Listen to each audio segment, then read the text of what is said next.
Hvor er den i forhold til glenterne? Det ved jeg ikke. Nu filmer jeg den lige en gang her. Prøver på det.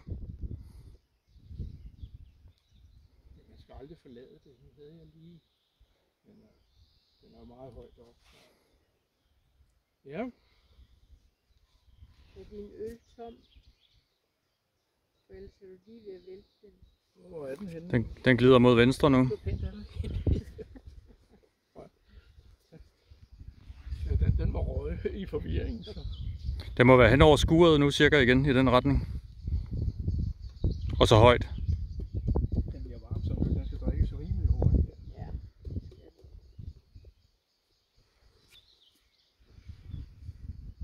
Du siger lige over skuret. Det tror jeg. Og så går vi op til.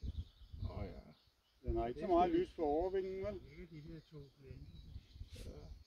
Nej, den ser, jeg synes den ser meget ensfarvet ud på oversiden. Hvor er den i forhold til glenterne? Det ved jeg ikke. Jeg kan ikke se noget andet end den her. Jeg kan heller ikke se det skarpt nu.